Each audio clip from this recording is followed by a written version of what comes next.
കാറ്റലാഗ് എന്ന മഹാകാവ്യത്തിൽ നിന്നും ഉരുത്തിരിഞ്ഞ ഞാൻ എവിടെ പോകും എന്ന കൊച്ചു കവിതയാണ് ഞാനിവിടെ ഉച്ചരിക്കാൻ പോകുന്നത്.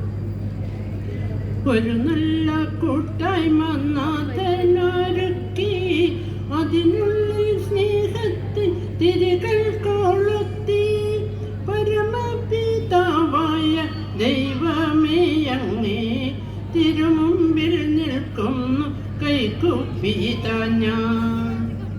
ജീവിതം വഴിമുട്ടിയെന്നു തോന്നിടും കാലത്തിലൂടെ നാം നീങ്ങിടും നേരം, രോഗികൾ പീഡിതരായി മാനസവ്യാധിയിൽ കേണിടും നേരം, 3 വയസ്സുള്ള ടോണി ചൊല്ലുന്നു അപ്പനും അമ്മയും തൊട്ടിക്കു പോയി. എന്നോട് കൂടാനും കഥ പറഞ്ഞിടാനും ഇല്ലെനിക്കാരുമില്ല. ജീവിതം സുന്ദരമാണെന്നു കരുതിയ ദമ്പതിമാരായ ജിനുജോനി, പൂമത്തയല്ല ജീവിതമെന്നതു പെട്ടെന്നു തന്നെ തിരിച്ചറിഞ്ഞു. ജീവിത സയാനത്തിലെത്തി നിൽക്കുന്നോർക്കുമേ ആദിയായി വ്യാധിയായി ഇന്നെനിക്കാരുമില്ലേ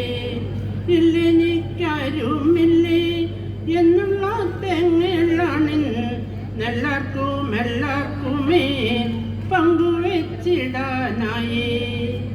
ജീവിതത്തോണി തുഴഞ്ഞക്കരെ എത്തിക്കുമ്പോൾ കാറ്റുകൾ ഉണ്ടായിടും, കടലലയിളകും. എവർക്കും ആശ്വാസമായി നിൽക്കുന്നു ക്രൂശിതനോ, സ്വന്തന വാക്കുകളും മോതിടും നേരം സദാ.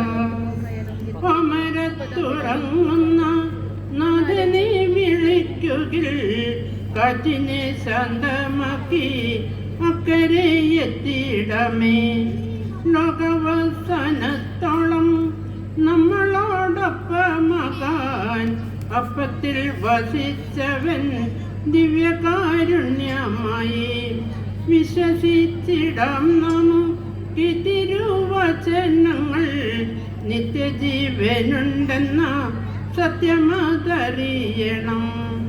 എന്താണു സത്യമെന്നും സത്യം വചനമെന്നും വചനം ദൈവമെന്നും അറിഞ്ഞു ജീവിക്കുകിൽ.